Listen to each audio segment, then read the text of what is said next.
Hello friend, welcome to my new video. Today we are going to start class 8th exercise 1.1.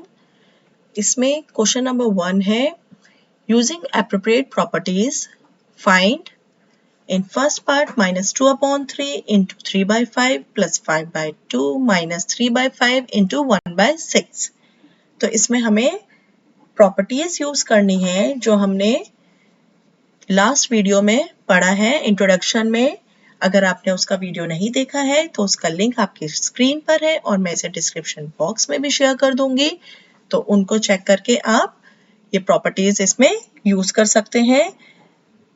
क्या कर सकते हैं हम, 3/5 हमें -2/3 के साथ भी मिल रहा है और 3/5 हमें 1/6 के साथ भी मिल रहा है, तो हम इनको एक साथ लिख लेते हैं। -2/3 इंटू 3/5 -3/5 इंटू 1/6 और 5/2 को अलग लिख लेते हैं।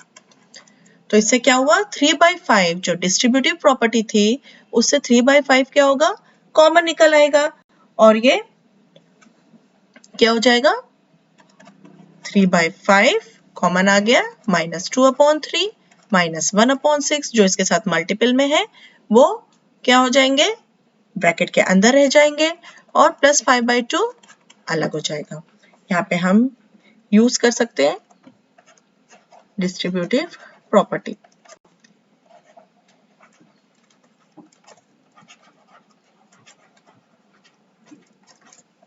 इसको सॉल्व कर लेंगे, ब्रैकेट के अंदर 6 एलसीएम आ जाएगा, 3 2 6, 2 2 4 -4 -1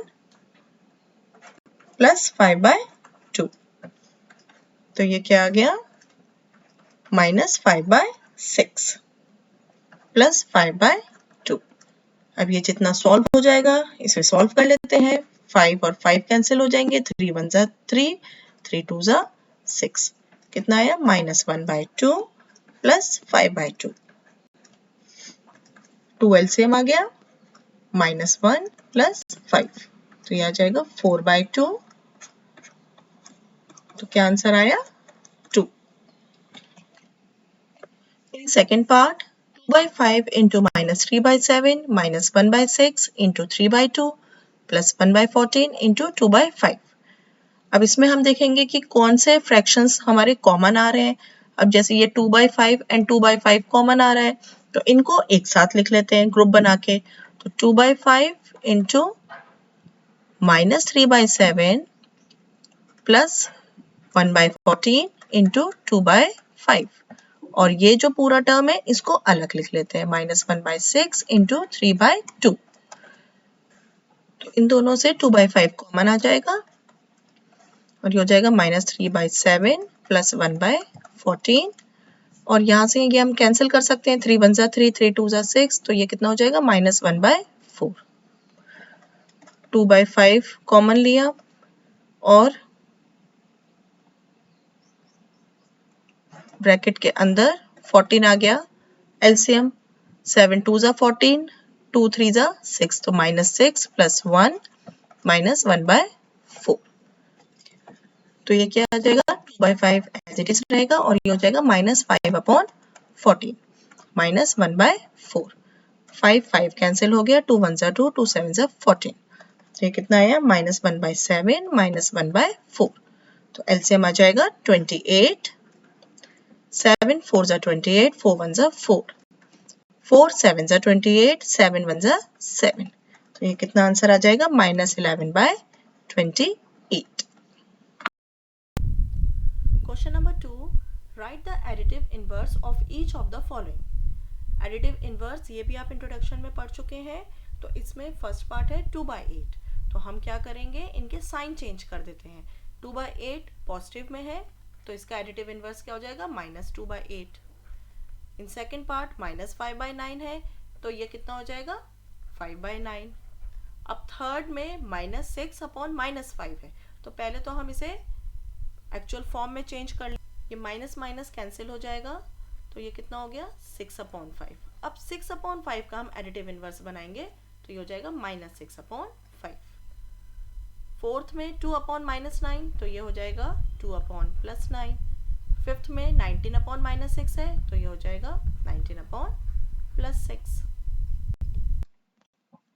question number 3, verify that -x = x for, मतलब ये हमें फर्स्ट पार्ट में x = 11/5 दे रखा है, ये हमें वेरीफाई करना है इस स्टेटमेंट से। तो LHS ले लेते हैं।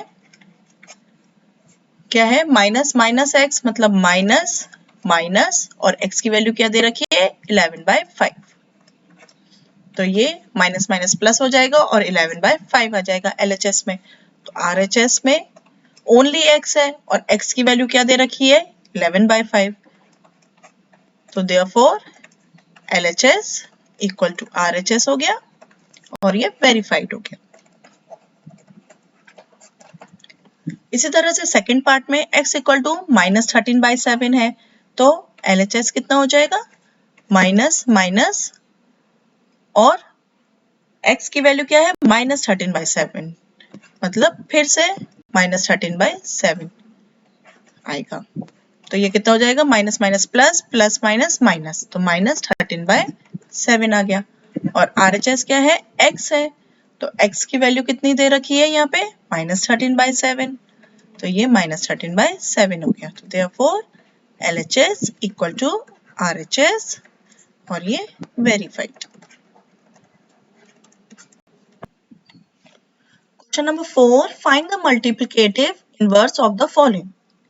अब मल्टीप्लिकेटिव इनवर्स क्या होता है, हम नंबर को रेसिप्रोकल कर देते हैं तो वो मल्टीप्लिकेटिव इनवर्स बन जाता है उसका। जैसे फर्स्ट पार्ट में है -13, -13 मतलब -13 अपॉन 1 इसे लिख सकते हैं, तो इसका कितना हो जाएगा 1 अपॉन -13। सेकेंड पार्ट में -13 अपॉन 19 है, तो ये कितना हो जाएगा 19 अपॉन -13। थर्ड में 1 अपॉन 5 है, तो ये कितना हो जाएगा 5 अपॉन 1, या फिर हम इसे 5 लिख सकते हैं। फोर्थ में -5/8 इंटू -3/7 है, तो हम पहले से सॉल्व कर लेते हैं फिर इसका इनवर्स लेंगे। ये कितना हो जाएगा, कुछ कैंसिल तो हो नहीं रहा, तो ओनली 15 अपॉन 56 बनेगा और इसे रेसिप्रोकल कर देंगे तो 56 अपॉन 15 हो जाएगा। फिफ्थ में -1 इंटू -2/5 है, तो माइनस माइनस प्लस हो जाएगा और 2/5 बचेगा, तो इसका इनवर्स कितना हो जाएगा 5/2 हो जाएगा।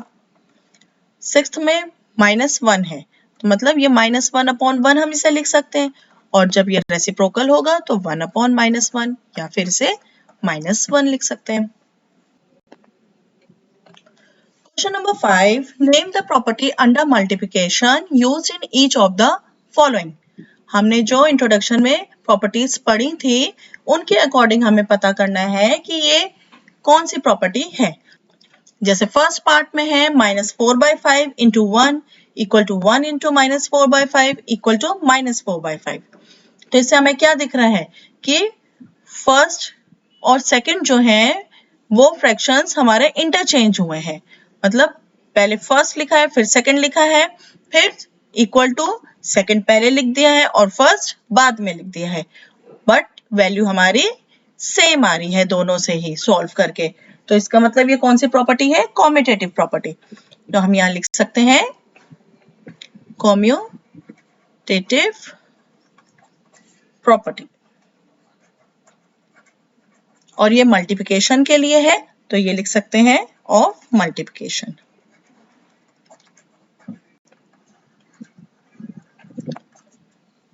सिमिलरली सेकेंड पार्ट है -13/17 इंटू -2/7 इक्वल टू -2/7 इंटू -13/17, बिल्कुल सेम है, तो ये भी कॉम्यूटेटिव प्रॉपर्टी ऑफ मल्टीप्लिकेशन ही बनेगा।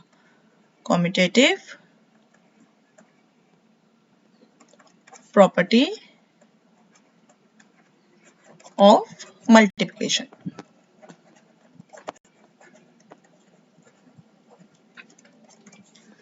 थर्ड पार्ट में -19 upon 29 into 29 upon -19 equal to 1, तो ये क्या हुए हैं, रेसिप्रोकल हुए हैं नंबर्स आपस में, -19/29 इंटू ये रेसिप्रोकल होके 29 अपॉन -19 हो गया और वैल्यू क्या आई है 1, तो हमने ये कौन सी प्रॉपर्टी पढ़ी है, मल्टीप्लिकेटिव इनवर्स। तो ये कौन सी प्रॉपर्टी हो गई? Multiplicative inverse.